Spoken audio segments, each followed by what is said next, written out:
بسم الله الرحمن الرحیم.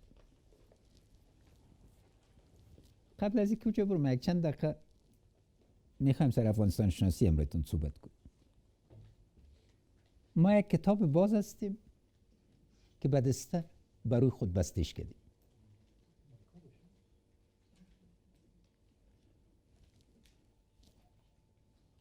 ما 87 بار در دوران ریاست جمهوری به ولایت رفتیم. قبل از او در دوران انتقال از وزارت مالی در حدود 100 تا شاید 120 بار بوده باشه. دلیلش چی بود؟ ما بعد از 24 سال آمد. اولین کار می بود که کنفرانس توکیو رو در ماه فوریه 2002 ترتیب کنم. ما امروز تمام اراکین دولت وزارت خارجه به مرگ سرد بود. از 8 بجه تا 6 بجه میدیم. بعد از او امکان چی نبود، سردی بسیار زیاد بود و قید و قید سر حرکت بود. ما 8 نفر در کل از اینا میشناختم. روز پنجشنبه در ننگرهار 90% مردم را که در جلسه بودن من میشناختم. تمام اراکین نظامی و دولتی تن ما به نام میشناسم، همچنین ملکیاره. و اگر ولایت نرین خواهر و برادران، نبض افغانستان در کابل نیست. کابل جهت تعیین میکنه، نبض در کشور است. و نقطه دوم، هیچ نقطه کشور در یک فکر به صورت دوامدار نیست. 2 سال پیش در ننگرهار تقاضای کلان شد، امنیت بیار، هیچ چیز دیگه از پیش نمیخوایم. امروز فضل خداوند از 22 ولسوالی ننگرهار در 20ش آزاد سفر کرده میده و قسمت عمدهش کار خود مردم است. کار را که مردم ما در ننگرهار در مقابل داعش انجام دادن در روی زمین بی سابقه است و تا ابد ممنونشون خود باشم. اما بفهمین که تقاضای مردم دوامدار تغییر میکنه. وقتی که امنیتش باشه حالا پشت اقتصاد میخواد. افغانستان شناسی کلیدی است بر ما. لطفاً مردم اجازه ندین که افغانستان به شما تشریح کنید. شما افغانستان بردگاه تشریح کنید.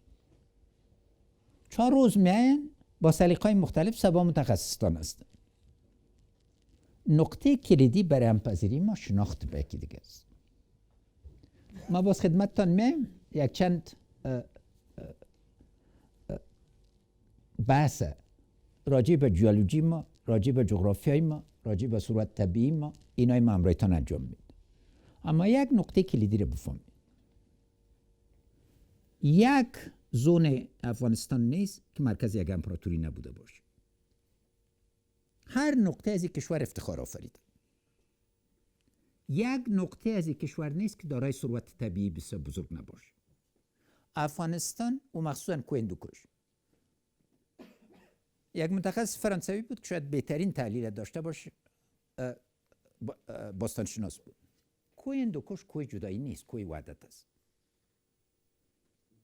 این خاک بر وحدت ساخته شده، بر اتفاق ساخته شده، بر همدلی ساخته شده و هر بار در طول تاریخ کمی وجود داشته، کارنامه‌ای بسیار بزرگ کرده. و آخرین نقطه، بر 200 سال موقعیت ما یک فاجعه بود. چون امپراتوری انگلیس و روس سرحد خود پیدا کرده نمیتونست و همیشه تمرکزشون سر ازی بود که هندوکش سرحدشون شد. اما اراده مردم افغانستان بود که ایره رد کرد. در 200 سال آینده از موقعیت افغانستان که سرمایه کلیدی تر غیر از بشریش نداری. آسیا در بزرگترین تحول اقتصادی 5 قرن خود است. مرکز ثقل اقتصاد جهانی با آسیا انتقال کرده. این نیست که انتقال میکنه، انتقال کرده. 4 سال بعد چین کلانترین اقتصاد جهان تشکیل خواهد کرد. هندوستان به احتمال کمی 3 میشه.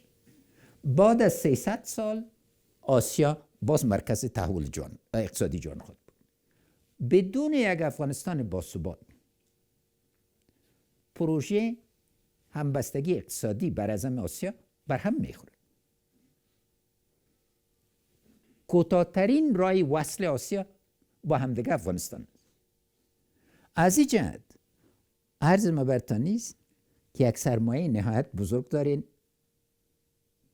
مثل کشورهایی که فرصت‌های طلایی خود از دست دادن، از دست ندیدش. از این جهت من میام سر صلح. اول تعریف صلح است. دو تعریف داریم. تعریف مثبت صلح، تعریف منفی صلح. مثل آزادی واره. آزادی مثبت او آزادی است که در استعمالش آزادی ها تقویت میشه. آزادی منفی اوسته که در استعمالش دیگر صدمه میزنی. آزادی است که یک کس فحش بدین مگر نتیجهش دوری میشه. جزء آزادی است که یک کس توهین کنید به نامه مختلف، مخصوصا اگر توهین جمعی میکنید. من بهتون گفتم هر نقطه افغانستان افتخار آفرید. ایواز یک سر افتخارات مشترک کار کنید، سر جدایی کار کنید، خب آزادی است. اما این آزادی نتیجه منفی داره. صلح مثبت چی رقم صلح است؟ صلح که ثبات به وجود بیاره، دیدگاه دوامدار بر مردم ما ایجاد کنه، صلح است که همپذیری ما را زیاد کنه، صلح است که مشارکت ما را زیاد کنه، صلح است که وحدت ما را زیاد کنه، صلح است که باز به کشور قوتمند با هدف و مستقل بدل ما کنه. خارا برادر، در مابین تا نفر است که داغ نداشته باشه. افغان را پیدا کرده میتونین که بی داغ باشه. 40 سال کدام داغ تحمل نکردیم، اما همت ما در چیز آینده نگر هستیم. از این جهت باید صلح ما آینده ساز باشه که نمی فرصت بده. امروز نسلی که مخصوصا جوانای مدعی حضور داره، 70.6% مردم افغانستان عمرشان از 30 پایین است. 70.6%. معناش چیست؟ طفلی که 10 ساله بود 20 سال پیش امروز 30 سال است. یه خاطره طالب موجود داره. اما آیا ایرای حق است که این نسل که شاید کلانترین نسل تاریخ معاصر افغانستان انشاءالله تعالی داشته باشه، که نسل وصل باشه نه نسل فصل، نسل همبستگی باشه نه جدایا، این فرصتشون ضایع شد. و مخصوصا دخترای افغان. از این جهت باید نقطه اول اجماعی از این مملکت سر نوع صلح باشه. صلح منفی صلح گور است. در گورستان ثبات است، سکون است، اما تحرک وجود نداره، زندگی وجود نداره. بعضی کشورها مجبور شدن که صلح گور قبول کنن، اما این کشور حاضر است. باید وضاحت داشته باشه. مسئولیت من باعث خادم اولتان صلح مثبت است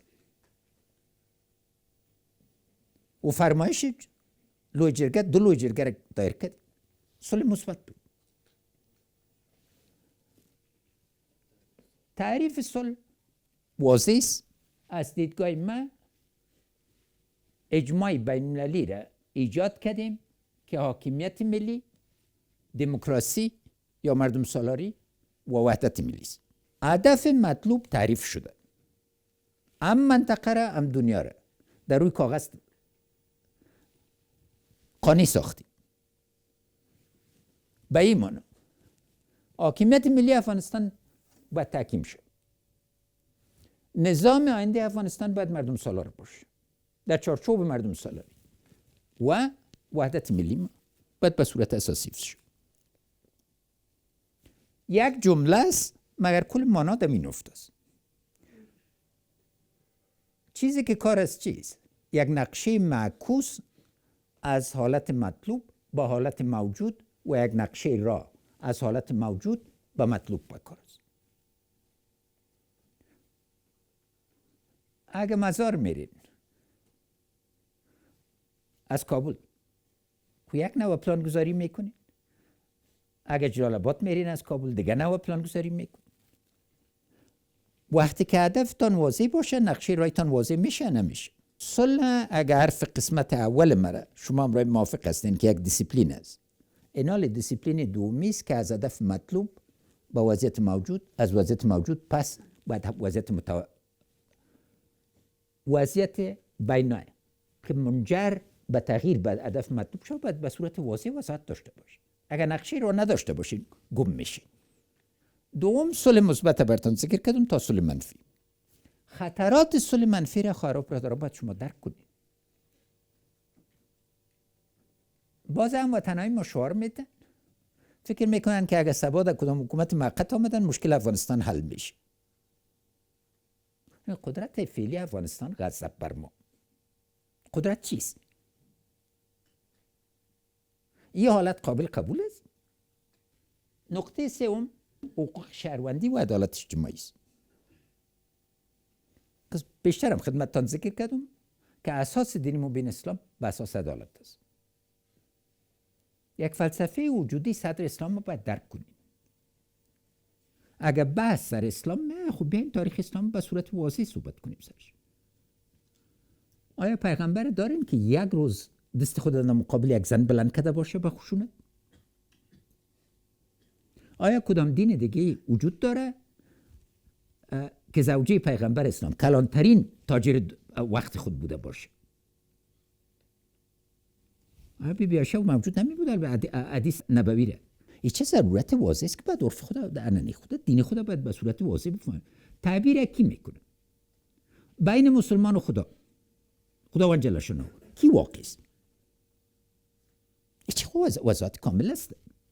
و تاریخ اسلام یک تمدن بسیار بزرگه. ما به چه رقم تعریف میکنیم؟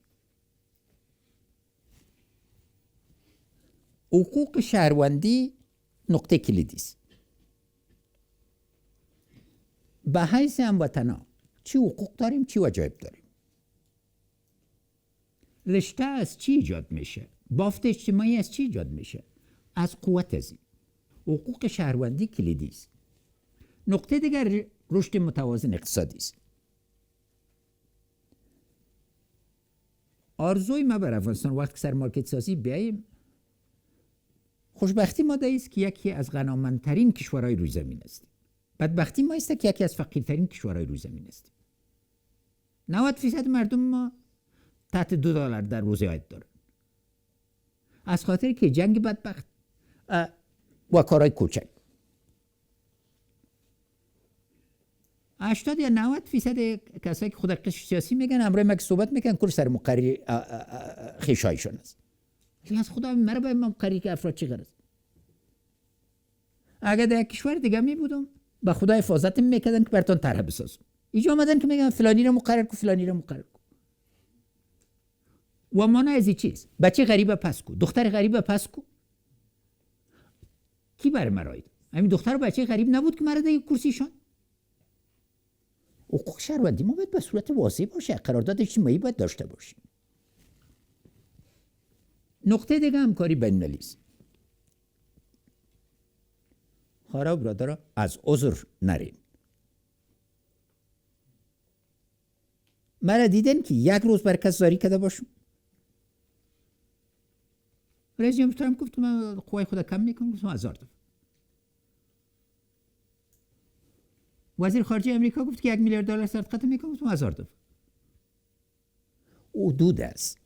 گپ مدعیز منافع مشترک داریم. کلانترین منفعت مشترک ما مدیریت توریسم است این منطقه. بدون ما اگر خدای ناکرده ما به طرف خرابی رفتیم، توریسم جهانی در جلو نمیگیره، باز برای کس روز نمیمونه. دوم، قوای امنیتی و دفاعی تن 40,000 قوه خاص کماندو قوه هوایی داریم. در روی منطقه بی‌نظیر هستند. نه از خاطر از اینکه افغان استعداد طبیعی داره، از خاطر از اینکه جنگ کرده. اینا رو در هوا فراموش میکنه. عمر صاحب شاید است من روزانه یا چند روز بعد امرای صفحه اول ما صحبت میکنم. دیروزم امرای پدر دو شهید میفهم چی بود؟ یکیش پشتومی نه یوم قربانی کردی نورتم تیاری دیکهش گفت بر وطن همیشه حاضر به قربانی است. این مردم مایوس نکنیم، این مردم پیغامای متفاوت ندیم. بحث ما را جمع میکنه، بحث مثبت، طبقه بندی موضوعات، تصمیم گیری، اولویت بندی. در پوانتون کابل هم وقت به 5 اولویت رسیدیم جمع نشد. ما تنها یک مسئله اخراج کردم، شورای عالی اخراج کرد، شما وجود بود. زمین و زمان زدن که واسطه کردن نمیکن، چون اگر یک بار لر میکردین تا آخر لر کردن بود. اینجا همکاری بین المللی ما باید به صورت واضح تعریف شد. یک نقطه خراب را در واضح باشه. طالبا بودن که موجب ازدیاد قوا شدن بعد از اینکه من رئیس جمهور شد. دیدین مثلا زیاده از 100,000 عسکر بین المللی در دوران انتقال با وضاحت از افغانستان نکشتون با افتخار. افغانستان در طول تاریخ خود نگاه کرده. کمک هایی که ما ضرورت داریم نوش مشخص است به حمایت قوای ماست. به این نیست که باز فکر کنیم که ما درخواست تذیر میکنیم که 10,000 یا 20,000 یا 40,000 کس بیاد. نمیخواد. یک راه واضح رسش به نتیجه میرسیم که ما بتونیم هدف ما چیز؟ انحصار استعمال مشروع قوت به دست خود افغان ها باشه. صلح را از این خاطر میکنیم که یکی دیگر را نکشیم.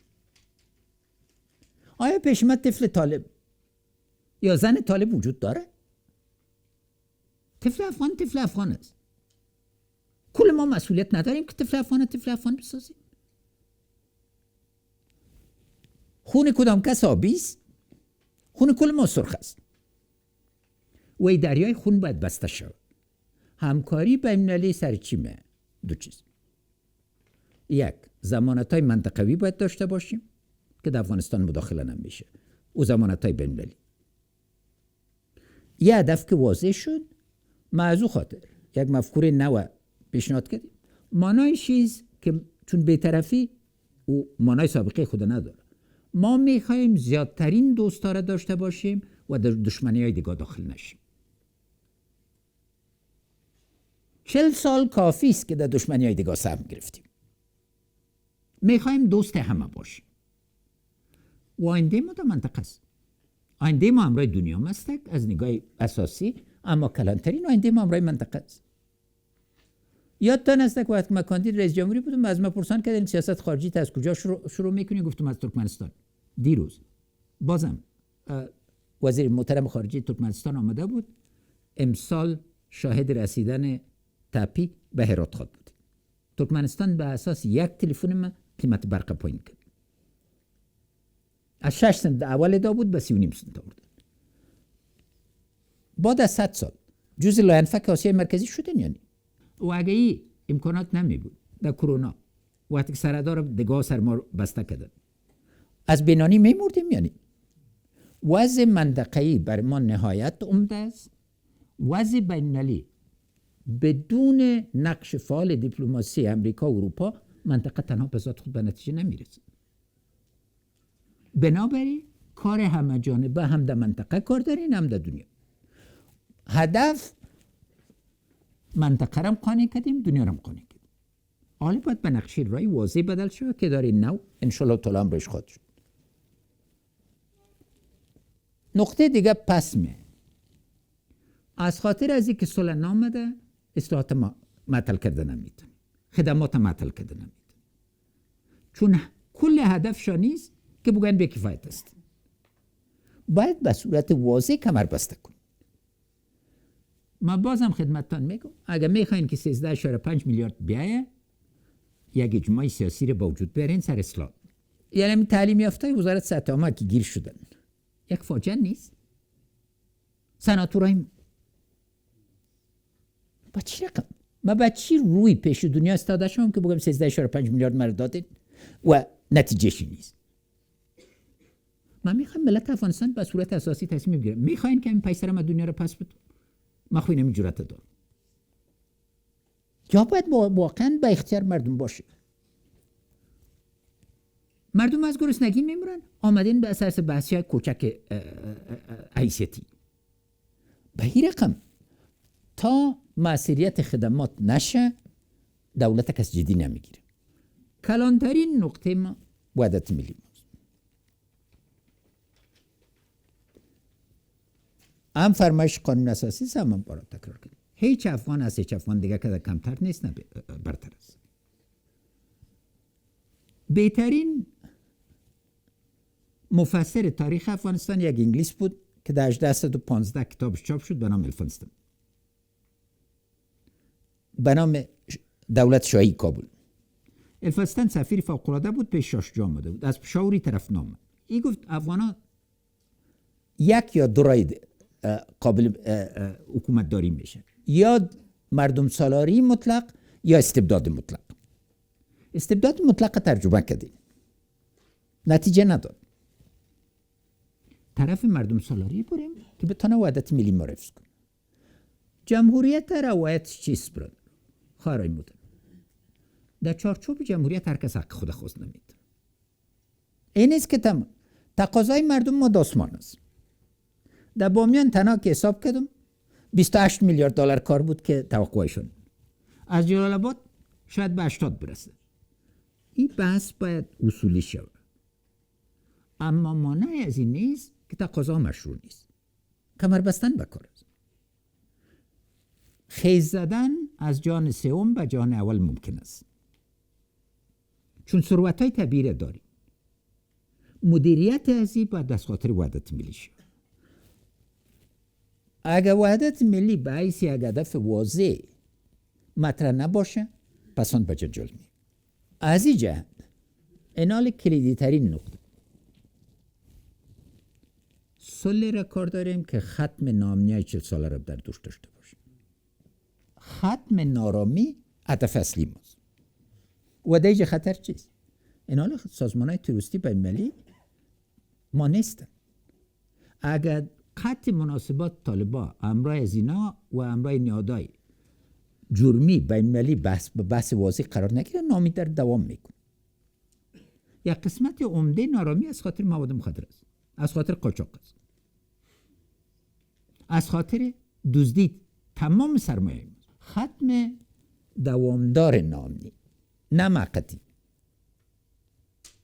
دلیلی که ما سر یک آتش بس سرتاسری تاکید داریم از خاطر از است که بحث از تهدید به سیاست بگذاریم. تشکر. روایت مشروعیت نقطه اول است.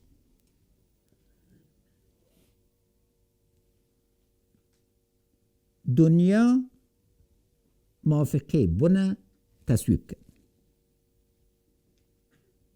قطعنامه ملل متحد بود که مشروعیت پروسه بنا باعث قطعنامه تصویب کرد و در هر مرحله تصویب ازی تطبیق ازی قطعنامه دیگه ملل متحد صادر شد. 2. قوای بین المللی در افغانستان از گروپ اوله که انگلستان آورد تا امروز به اساس اجماع شورای امنیت ملل متحد در افغانستان حضور دارد. یک بار نشده که تجدید از این قوا یا تغییر ماموریت از این قوا از طرف شورای امنیت ملل متحد تصویب نشده باشه. 3. قسمی که پیشتر خدمتتان گفتم، از روزی که دولت انتقالی در افغانستان به وجود آمد، یگانه نماینده مشروع ملت افغانستان در جامعه جهانی جمهوری اسلامی افغانستان است. 4. کمک همه‌جانبه برای همکاری، برای دفع تروریسم و برای ثبات از فیصله دوامدار شورای امنیت ملل متحد است. 5. چی را خواستار بودن و چی را رد کردن. تأکید واضح است که نماینده مردم افغانستان تنها و تنها ای آخری قطعنامه است. جمهوری اسلامی افغانستان است. دو، امارت هیچ وقت جامعه بین‌المللی قبول نکرده و به هیچ شکل خواستار احیای امارت اسلامی در افغانستان نیست. در روز 29 فبروری 2 مجلس بود. یک مجلس در کابل که اعلامیه مشترک اعلان شد. دوم مجلس در دوحه قرارداد بین امریکا و طالبان امضا شد. شورای امنیت ملل متحد استقبال کرد. اول ضمیمه اولش اعلامیه مشترک است، ضمیمه دومش موافقتنامه است و در اون موافقتنامه به صورت واضح نوشته شده که امارت اسلامی مشروعیت بین‌المللی نداره. بنابراین روند مشروعیت بین‌المللی کلانترین سرمایه تانسته که ایره از دست داده نمیتونه. دو، ما چند ماه بحث داشتیم همراه ایالات متحده امریکا.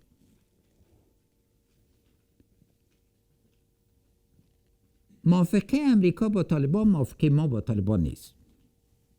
وضاحت کامل داشته باشیم. تنها گفتیم که ما اذعان میکنیم یا داشت میکنیم. نگفتیم که استقبال میکنیم، نگفتیم که قبول میکنیم. اون موافقه از اوناست. نقطه کلیدی اعلامیه مشترک است. سوال اول چی بود؟ آیا ضرورت به یک پیمان جدید است، به یک موافقتنامه جدید است یا نه؟ پیمان امنیتی دو جانبه و پیمان استراتژیک اونا به جای خود باقی است و دوام از این پیمانات در اعلامیه مشترک به صورت واضح نشان داده شد. این دو موافقتنامه هر دویش هم از طرف لوجرگاه مشورتی قبول شده، هم از طرف پارلمان سر گذاشته شده. بنابراین یک پیمان واضح داریم. چرا خود در خطر مشروعیت میبینیم؟ یک روز همکاری نظامی امریکا امریکان در خطر است؟ در خطر بوده در این دوران؟ از قوای امنیتی و دفاعی ما. و آخری نمونهشان چی بود؟ بار اول کنگرس امریکا ویتوی رئیس جمهور خود کنار گذاشت، قانون بودجه قوای امنیتی و دفاعی خود پاس کرد. یک دلیلی که رئیس جمهور امریکایی رو ویتو کرده بود از خاطر افغانستان بود. چون در اوج گفته بودن باید قوا از مقدار خاص پایین نشه که برای امنیت امریکا در خطر است. این از ویتو کرد، ویتوش پس رد کرد. تمام امکانات کمک‌های امنیتی اقتصادی بر قوای امنیتی و دفاعی تان بر حال است. در صورتون که گپ دیگه است، اما این نقطه واضح باشه. 3. پیمان امنیتی تان با کشورهای ناتو مطلق بجای است. این صوفه یا پیمان موجودیت قوای بین‌المللی در افغانستان میداد. پیمان ناتوست. وقتی رئیس جمهور ترامپ تصمیم میگرفت قوای خود پایین کنه، من 2 بحث داشتم هم رئیس سکرتر جنرال ناتو و بسیار زود به موافقه رسیدیم که اگر قوا را کم کرد یک پل عبوری ناتو ایجاد میکنه و پل عبوری رو برای ناتو ایجاد کرد. ناتو اجماع داره، اما در آینده باید سر یک بحث برسیم که انشالله تعالی اول در موجودیت صلح تو تغییر میکنه و اگر خدای ناکرده صلح زود نبیه در او حالت نوع همکاری ما با چی رقم دوام میکنه. و کلانترین علامه مشروعیت داد. کنفرانس ژنو بود یا نبود؟ 120 کشور دستشان دراز است. و شما با وجود تمام مشکلات دنیا تعهد کرد و تعهد ما یک پیمان است چون قابل پیمایش است به صورت وسطی. از او خاطر اگر فساد ما مقابلش مجبور است و اقدامات اساسی کنیم از خاطر اعتماد هم مردم ماست هم اعتماد دنیا است. نقطه دیگه شنال مشروعیت منطقوی است.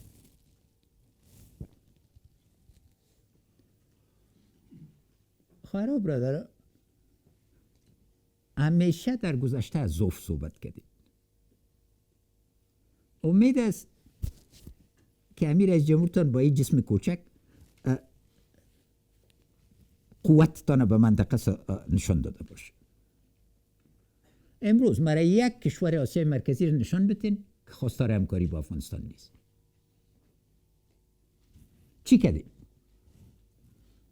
سرمایه عاطلشون به سرمایه فعال بدل کردیم. برق را که دیگه جای فروختن نمیتونستن ما خرید. گاز را که دیگه جای صادر کردن نمیتونن ما در حال ایجادش هستیم.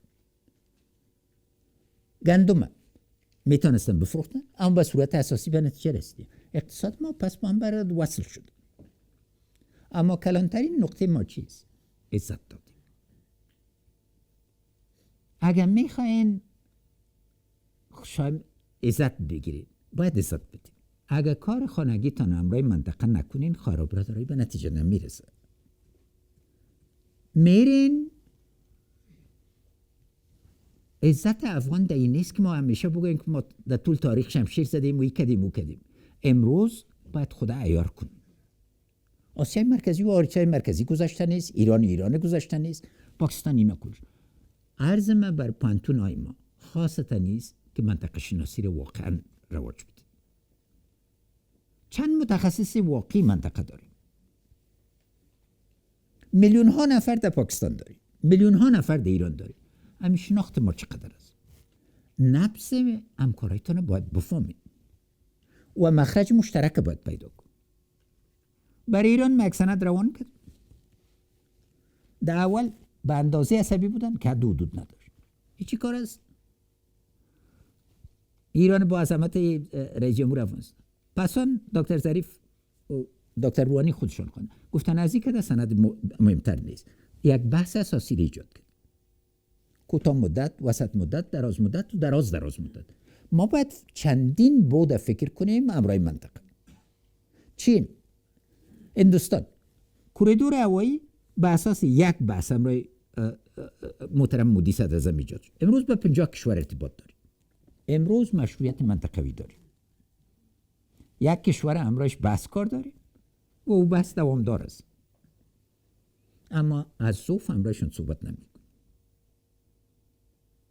افغانستان اگر پاکستان میخواه با آسیای مرکزی ارتباط کنه بدون یک افغانستان با ثبات آرام برش غیر ممکن است. یک وقت ما دفعه اول که رفتم ما گفتم ما تجارت دو جانبی ما رو به 5 میلیارد بالا کرده میتونیم. نکردن. امروز تجارت پایین آمده. هر بار که سرحد بسته کردن کی نقص کرده؟ نان ما از هر جای می، آب ما از هیچ کس نیست. ما مالک آب خود هستیم و آب خود مدیریت میکنیم و تمام منابع خود. اما این ضد منطقه نیست. کل کاری که ما امرای آسیای مرکزی کردیم از خاطر از که پاکستان امروز ببینه که یک رای منفعتش است. ما رای منفعت منطقه را باید ایجاد کنیم و این رای منطقه ایجاد کردیم. یک افغانستان با ثبات، یک افغانستان واحد، یک افغانستان با طرح مشخص کلانترین سرمایه منطقه بدل شده میده و این را باید قناعت بدیم چون دو منافع ماست. چون آسیای مرکزی پیشتر برتان گفتم و نقطه دیگه که باید در بحث ما به صورت واضح مطرح شود موضوع پناهگاه است. اگه این جنگ داخلی می بود برادر 6 بار طالبان دفع شده بود. جنگ منطقه‌ای است. جنگ جهانی است. دادن پناهگاه دوام خشونت است. باید به یک نتیجه واضح برسیم که اونم تو ما حاضر هستیم تمام مناسبات بین المللی ما را امرای طالبان بس کنیم. اما طالبان باید حاضر باشن که رشته‌های خاص خود امرای پاکستان، امرای نهادهای توریستی، اما امرای نهادهای جرمی به صورت شفاف و بدون توهین و اینا امرای که دیگه بس کنیم. چونی عزیز میره بونیم. نقطه سوم تفکیک اقتدار ملی و قدرت شخصی است.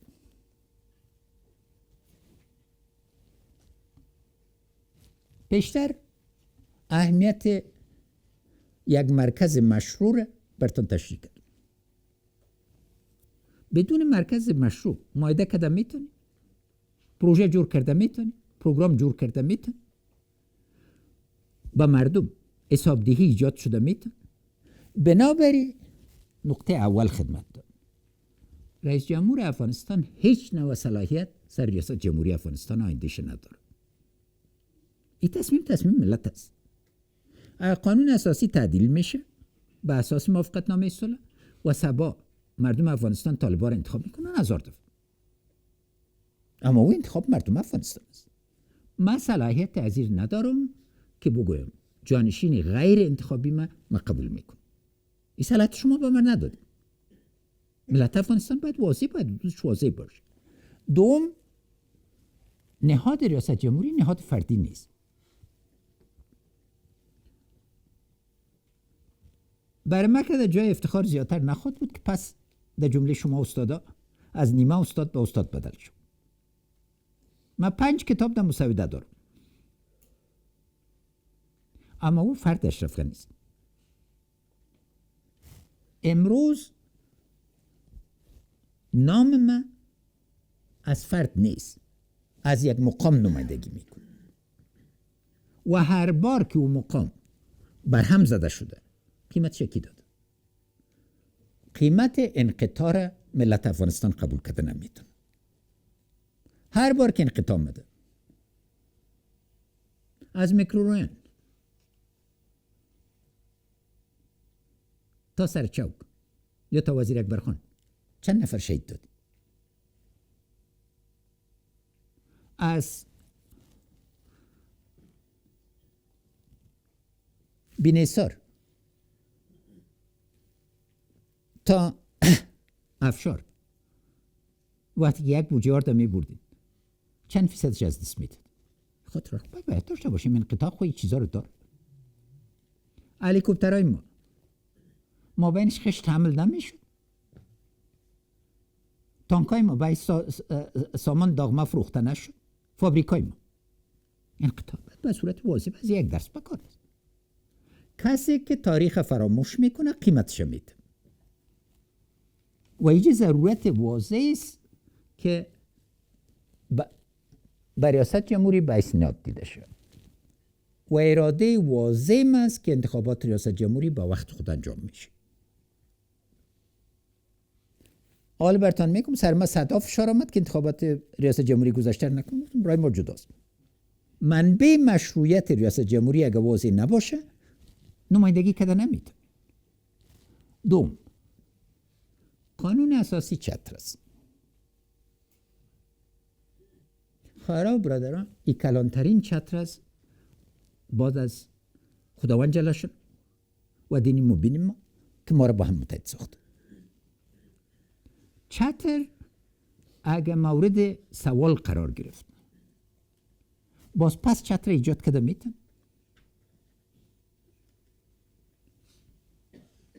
تداوم و انقطاع قیمتش ببینیم. تمام انکشاف انگلستان بر چند قرن 1% بود. 1% در ساله. با کلانترین قوت اقتصادی دنیا بدل شدن از خاطر که انقطاع نداشتن بر چند صد سال. اما وقتی که انقطاع میاد قیمت را که افغانستان داد به اساس تخمین بانک جهانی در 2004 ما 220 میلیارد دلار صدمه دیدیم بین کودتای 1978 و شروع پروسی بود. در 40 سال تا که بند سلما را ساختم و این بندهای دیگه یک بند افغانستان تکمیل شد. حالا دقیقا بحث اقتصادی را عمر صاحب گفته در حال نرم در بار دیگه میریم. قانون اساسی چتر است که در کل ما جای میشیم. بحثای ما در داخل چتر است. هر بحث سازنده که داشته باشیم در داخل چتر مدیریت میشه. اما اگر چتر دور شد براتون گفتم پیشترم که ایجاد چتر در کشورهای دیگه چقدر وقت گرفت و چقدر فرصت ضایع میکنه. دوم، حقوق اساسی مردم افغانستان اصل است. زنهای افغانستان کسبت واسه قوطی انداخته نمید. زن و مرد ملزوم یکی دیگه است. و کلانترین شخصیت ها رو داشتیم. خود محروم کردن. من یک مثال برد. در پکتیکا 20 سال پیش مکتب دختران نمیخواست. تا پیاد اما در این حال آمدن بر من گفتن دکتر زن کار داریم. ما گفتیم دکترای زن کار داریم، دخترای کیستن؟ دکتر زن میخواید اما مکتب دار. 2 سال پیش اولین تقاضایشون بر شرن ایجاد یک لیست دخترها بود که کاباد شد. قوی بشری خدا مازایی کرده نمیتونه. عفت، عزت، نوع فرهنگ ما از خود ماست. این کس دیگه کار نیسته که چادری میپوشین یا چادر میپوشین. زنای کوچه افغانستان چی وقت چادری پوشیده بود؟ زنای دیهاتی چی وقت چادری میپوشید؟ در خوست کل کار دابیاری هنوزم زنمی. در نورستان کل کار زراعتی. امروز میلیون ها زن دارین که خانواده به نانآوریشان محتاج هستند. این باید بحث اصولی و شرمندی بدل شود. هیچ نوع تضاد بین دین مبین اسلام و علم موجود نیست. انتخابات یگانه راه انتقال اقتدار است. اگر راه های دیگر را آوردین با بیراه هم میرین. ما باید با واضح انتخابات او بازم گفتم در داخل قانون اساسی مشارکت سیاسی تامین شده میتونه. قانون اساسیش نه مانعت نداره که مطالبه رو حکومت بریم. حکومت وحدت ملی یک مثال شد. خلاف قانون اساسی نیست اما واضح میدونم. در هر رقم مشارکت که ما به نتیجه رسیده میتونیم. چون موضوع اگر قدرت است، قدرت مشارکت حل میکنه. خالی وزیر نه او. این کار آسان است. نقطه است که چتر و اصول بجای بان.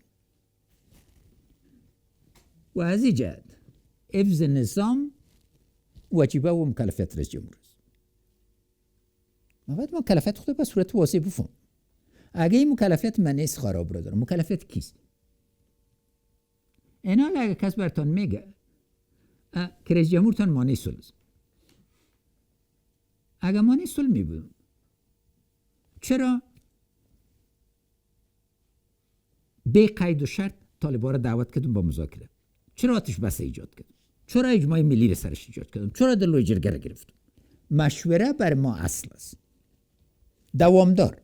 چون نبض جامعه تغییر میکنه. هرچی و پیغام ما بر طالبان نبض جامعه تانه درک کنین. هرچی مردم تهدید کنین همپذیری را داینده مشکل میسازیم.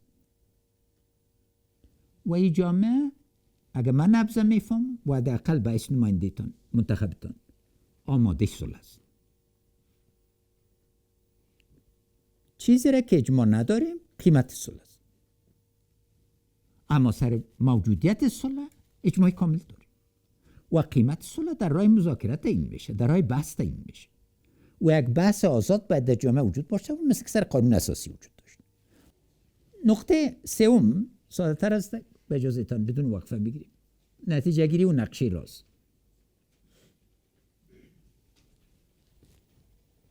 موضوع اول صلح بر جلوگیری از انقطاع. یعنی شیوه دیگه چیز صلح برای ثبات، صلح برای ثروتمند ساختن از این برای رفع مشکلات. قیمت جنگ خارا برادرها به حد زیاد است.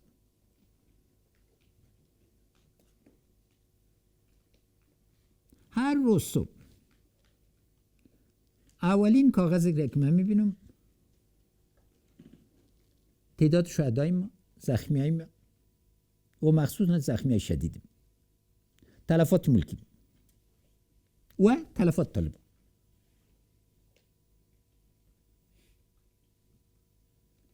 برای 1 ساعت بعد از این هیچ کس همراه من صحبت کرده نمید و نه ما حاضر هستم همراه کس دیگه صحبت کنم. هر روز من مجبور هستم در قلبم یک سنگ بانم و در مغزم فولاد. مقدار ازی خب پشت سر هر کدام از یک انسان است. میفهمین که ما بارها به قول اردوها رفتیم و همیشه امرای سربازا گپ میزنم، امرای بریدملا گپ میزنم، امرای افسرا گپ میزنم، امرای جنرالا اینا. فکر کنین که وقتی که من معدد میبینم پیش روش چهره نیست، وقتی که من به پدرای از اینا تلفن میکنم یا به خانمای از اینا تلفن میکنم، یا قوت فوق الانسانی میخواد که آدم میره تحمل کنه. دوم، بیشترم خدمتتان ذکر کردم، تلفاتی که سر زیربنای ما میاد، سر فرصت‌های اقتصادی ما میاد. حالا فکر کنین 1 میلیارد به زبان میاد تنها در 1 سال. از یک طرف مردم میگن خدمات، از طرف دیگه از خرابی. حالا قندار ببین، قندار المند، هزارها هموطنایتان در وقتی که باید حاصل خود جمع‌آوری میکردن و بر زمستان آمادگی میگرفتن و بر سال نوکشت میکردن، بجای شدن. کشتار افراد ملکی. این مهد، این پوانتون جای انتحار است؟ حمله سر کیست؟ وقتی سر پوانتون کابل حمله میشه. شفاخانه ما، دشت برچی، طفل کوچک در حال که تولد شده، زندگی مادر و پدرش گرفته میشه، زندگی مادرش گرفته میشه. ما و اطفال نموشاو دیدیم. اما از همه کده مهمتر آینده سازی را از پشتان جنگ میگیره. خارا برادر، حال فکر میکنه اگر من 6 سال میداشتم که جنگ نمیبود، وضع پوانتون کشور به می رقم میمون. من خب معلم هستم، اما مجبور شدم با رئیس جمهور امنیت و اینایتان در نظر بگیرم. ما را از ترسازی، از تطبیق، از ارتباط وضعیت نامطلوب به مطلوب ما نمیشه. قیمت جنگ باید محاسبه کنیم. انال نقطه‌ای که ضرور است قیمت صلح را محاسبه کنیم. محاسبه دقیق باید داشته باشیم. طالبان یک اقلیت است، اما یک اقلیت مسلح که آینده وطن در خطر انداخته میده. این اقلیت مسلح را چطور میارین در داخل چارچوب؟ سوال اصلی تان است. باید یک جواب واضح مقنع برش داشته باشیم و عوامل ناامنی را باید به صورت اساسی سرش به یک بحث بیاییم که عوامل ناامنی را به چی رقم دور میکنیم، مشارکت چطور زیاد میکنیم. نقطه کلیدی ما چیست؟ باید به یک طرح واضح بیاییم که قانون اساسی را چطور تطبیق میکنیم. اجماع ما سر قانون اساسی است. خوبی ما در است که کل بحث ما امروز در داخل قانون اساسی. اگر امرای فرد دارای معلولیت که افراد دارای توانمندی مختلف میگیم صحبت کنین، از قانون ذکر میکنین. اگر از ولایت کشور ذکر میکنین، از همه این بحث آمده و در داخل بحث جمهوریت آمده، اما تطبیق عزیز.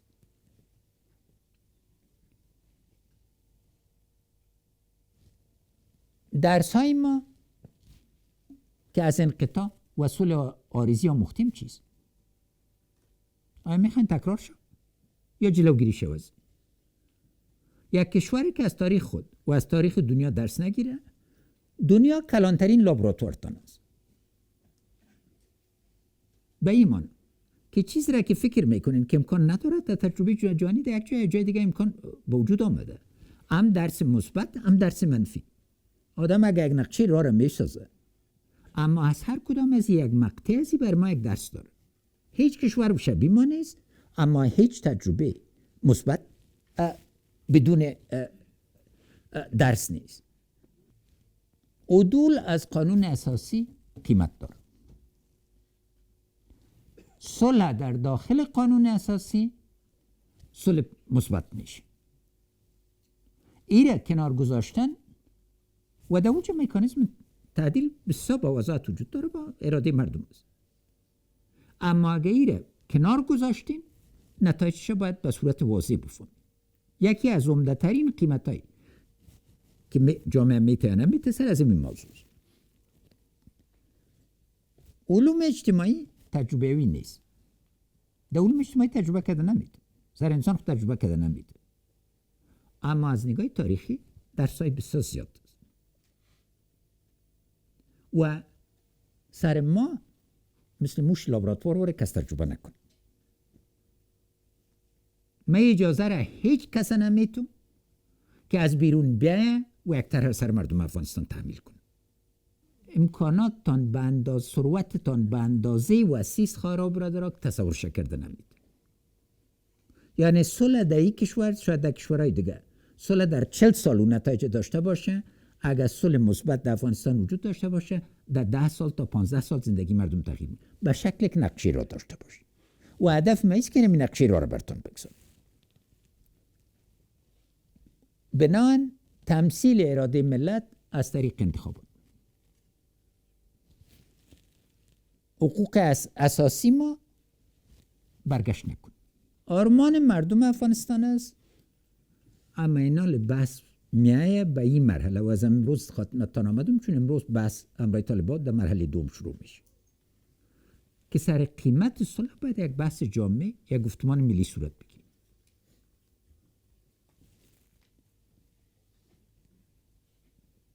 این بحث ضرورت به اجماع داره. بین دو نوع اجماع فرق کنید. اجماع کامل در هیچ کشور، در هیچ نقطه دنیا ممکن نیست. اجماع لازمه ضرور است. برای ما اگر اجماع کامل میخوایم، یک اقلیت نام و ایناش فرق نمیکنه، همیشه حق ویتو اکثریت باز به دست میگیره. بنابراین اجماع لازمی ضرور است. که اجماع لازمی رو چی رقم تعریف میکنه؟ این باید مردم افغانستان تعریف کنه. من یک تعریف ندارم.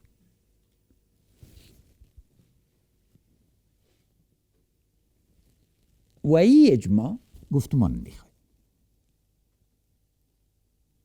فرق رئیس جمهور از یک قوت مطلقه در است که رئیس جمهور پاسخگوست.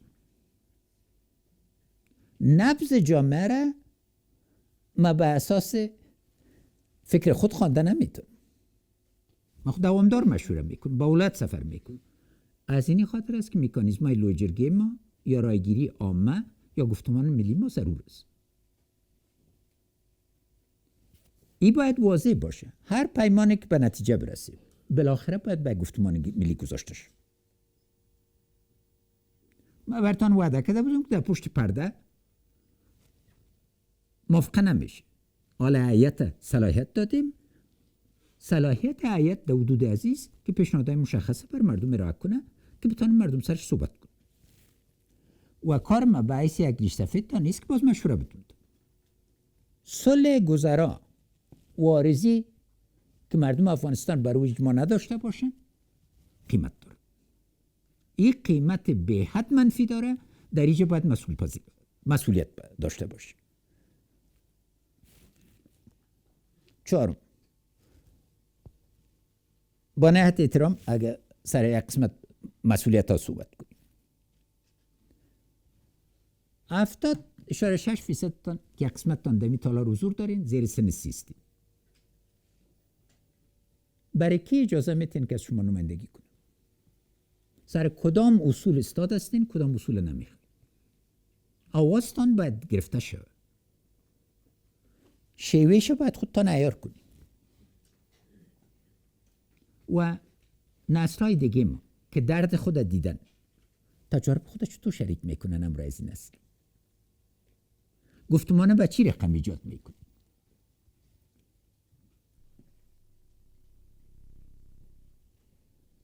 و دلیل عزیز که مصیبت هایی را که نسل‌های بالاتر از 30 دیدن جوانای ما ندیدن. تجربه واضحی ندارن اما خشونتش دیدن. من در سال 1977 از پانزه ادبیات رفتم. هدفی می بود که 2 سال در امریکا بمونم. 24 سال موند. 24 سال تبعید. من از کسایی هستم که در مقابلم هیچ وقت تبعیض نشد. در بهترین پوانتون‌های امریکا درس خواندم. در بهترین پوانتون‌های امریکا درس دادم. اکثریت کارهای من در تلفن بدون مصاحبه برام دادم. در بانک جوانی کار کردم. و اگر میفهمیدن چیزی که درد داشت چی بود، همیشه میگفتن اشرف با استعداد است مگر بدبختانه از افغانستان است. این نسل ما باید افتخار کنه که از افغانستان است. من 2 روز تحلیل نکردم بعد از 11 سپتامبر که از بانک جهانی استعفا کنم. تعهد ما شما، عزت ما شما در خاک است. اما تجربه باید به صورت اساسی مورد بحث قرار بگیره. چون نظریاتی که گفتم میشه مورد فیلتر قرار بگیره. و در این بخش ضرورت واضح است که هر کسی که یک طرح داره و شمول حکومت‌های موقت و دیگر امیر امرای مردم افغانستان شریک کنه که نتیجه از این چیز. اگه امروز خیشایشان مقرر میشن حکومت خوب است. اگه فردا از بهشان حساب میگیریم حکومت بد است. اگه این منوال باشه خب باز مردم افغانستان یک انتخاب کنن که چقدر همین معامله را دوام میدیم و بر ما یک هدایت کنیم. حزب ندارم، خانواده سیاسی ندارم، حرکت قومی ندارم. تا چی حد تحمل داشته باشم؟ زبان من باز نمیکنم در مقابل تمام از این، اما زبان رسای شما خوبت موجود باشه برادر بخارا. در این شرایط دشوار، هر شرایط دشوار در این حال شرایط فرصت است. عرض ما برتانی است که اگر ما شما انشالله تعالی قادر به صلح پایدار و مثبت شویم، کلانترین میراث مشترک ما خواهد باشه. این قربانی میخواد، بر قربانی حاضر است، اما قربانی به این بدل نشه که ملت قربانی شه. امکاناتی که به وجود آمده، خب از پانتون کابل جناب بابری سبیات نیست، من 40 تن سامان داغمه نکشیدم. کودکستان ما روبروی یک تانک تخریب شده بود. در فاکولته ساینس تعداد یخچال‌ها که با گلوله زده بودن چند تا بود. فاکولته انجینری چت داشت، اینقدر آب در فاکولته انجینری نبود. در چند پوانزه ما کتاب درسی وجود داشت. خب باید بیاد داشته باشیم. کتابخانه پانتون کابل ما بینش چی مونده بود؟ یکی از غنی ترین کتابخانه‌ای بود که ما بینش تحقیقات میکرد. چند جریده افغانستانه در داخل به افغانستان پیدا کرده میتونست. آثار آقای زابولی 6 ماه میگشتم، من مجبور شدم از پانتونای بیرونی برم. یعنی قیمت تباهی و بربادی رو خوب چشم دیده. اینی باید واضح باشه. آخر شد سوالایی که هست برای آوردن صلح چی قیمت باید بپردازیم؟ برنامه سیاسی، اقتصادی، اجتماعی و فرنگی ما برای فردای موافقتنامه صلح چیست؟ در اینجا تنها یک کلمه، حداقل 2 تا 3 میلیون بجا شدگای داخلی و هموطنانتان که در ایران و پاکستان هستند فردای صلح پس تشریف خواهد آورد. چطور نان میتینش؟ چطور تعلیم میتینش؟ چی میکنی؟ اگه اینا پس نبه پاکستان باز اینا رو مسئول میکنه یا نه؟ 2 تا 4 میلیون مهاجر که میان چی رقم جذبشون میکنه؟ برنامه ما برای ایجاد فرصت‌های کاری برای صدها هزار مهاجر و جنگجو چیست؟ یکی از عمده‌ترین دلایلی که پلان‌های صلح عملی نمیشه پشت جنگجویا نمیگرد. فکر میکنن که اینا رو با گلکاری و نجاری قناعت داده میتونن؟ بسا شغلای شریف ماست. اینا 40 سال جنگ کرد، 20 سال جنگ کرد. چطور جذبشون میکنه؟ فضای همگرایی و پذیرش را میای طرفای مختصم چگونه تضمین میکنه؟ خو یک شخصیت مورد احترام یک جهت، یک شخصیت منفور طرف جهت دیگه است. چطور یک فضای اعتماد ایجاد میکنه؟ این نقاط بسیار کلیدی است که فضای همگرایی و پذیرش و چگونه از تصادم میان طرفای متخاصم در فردای موافقتنامه صلح جلوگیری میکنه. نقطه اول، اگر 50 رهبر کلیدی طالبان به کابل تشریف بیارن، امنیتشون کی میگیره؟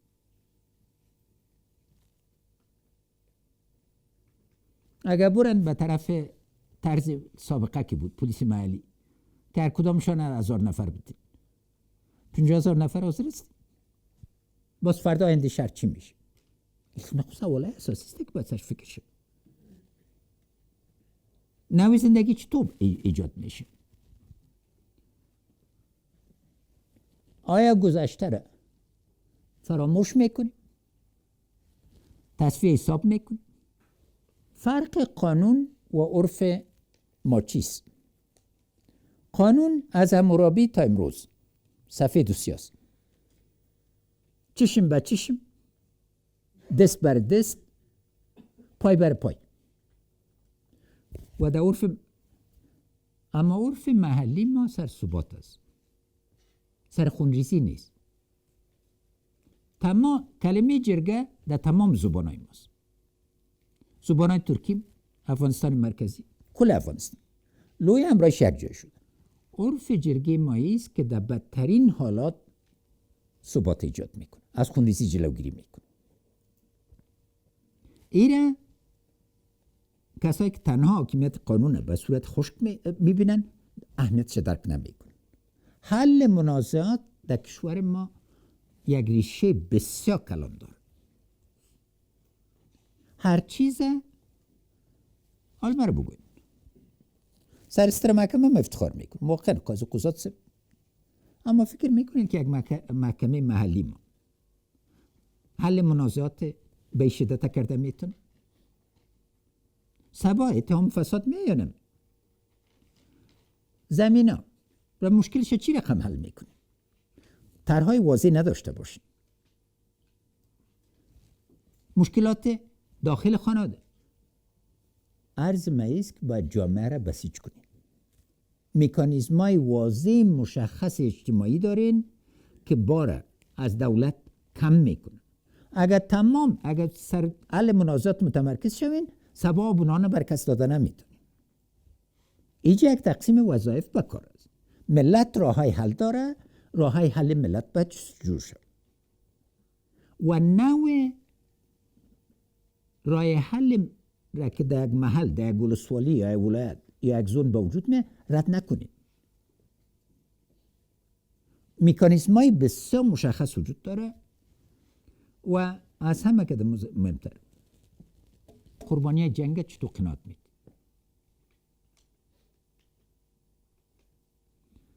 و با نهایت احترام قربانی جنگ خود از یک طرف نیست.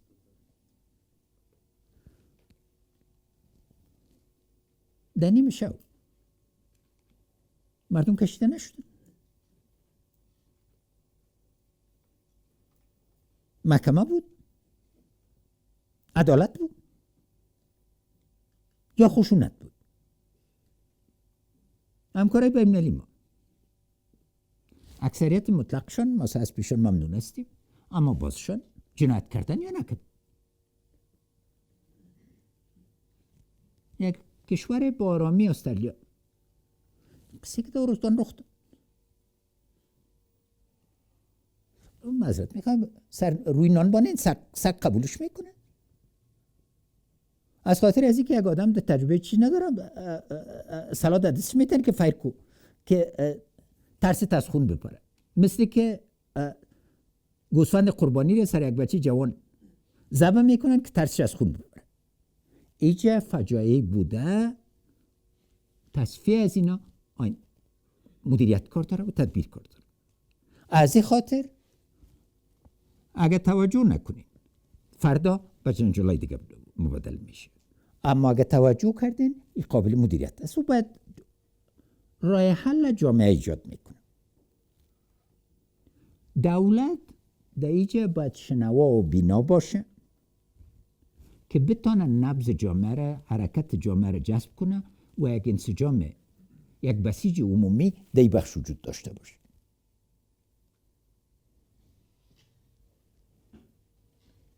ارتباط از ما اول از صلح شروع کردم امرای کابینه بالعکس بود. اول از دولت سازی شروع کرد، بعد از او رفتم طرف مارکت سازی و بعد از او طرف اعمار صلح. عین نقاط را که خدمت شما دادیم به کابینه افغانستان شریک کردیم. یک سوال دارین و سوالتان جواب میتونم دیگه چون چیز بس نیست. چرا این بحثا را پیشترم بایتون میگم؟ وقت مساعد نبود، مردم نارام میشد. اگر یک بحث در فرصتش مطرح نشود موجب نارام میشه. اینی بحث امروز در مساعدترین فرصت است. کرونا چند نتیجه داشته از نگاه جانی. یک، جانی شدن استاد کرد. پس به جانی شدن 20 سال پیش نمیری. دو، نقش دولت ها با مراتب برازنده تر میشه. سه، همکاری منطقه‌ای با مراتب قوی تر میشه. چهار، دنیا دیجیتال میشه. و پنج، ابتکار عمل به دست کسایی است که بتونن نبض تغییر دنیایی را درک کنن. نوع مدیریت و زعامت فرق میکنه. تجربه قرن 20 19 همه از نگاه مختلف مورد اعتبار است، مگر این تجربه تکرار نمیشه. از این جهت امکان سرعت، چیزی که سنگاپور 40 سال گرفت یا امارات 10 سال گرفت، در افغانستان در 5 سال ممکن بوده بید. اما ضرورت عزیز که باید بعد یک اجماع برسیم. اجماع ما تنها در قسمت اعمار صلح نیست. دولت سازی را باید سرش به اجماع برسیم، مارکت سازی را، از همه که زیادتر ملت سازی را باید خود ما باید دست بگیریم. عرضم برتان امروز و در روزهای آینده حقیقت باشه، اول خداوند جلشون و مالک از خاک است، دوم ماست. این حس مالکیت تانه به کس دیگه تبعیض نکنید. خوب یا بد، هر چیزی را که به اجماع رسیدیم، مسئولیت جمعی وجود داشته می باشه. باز ملامتی نمی. اما اگر مسئولیت مالکیت از دست دادیم، باز ایجاد مالکیت دوباره مشکل است. زنده باد افغانستان، یشسن افغانستان، تل دیو افغانستان، بخیر باشید.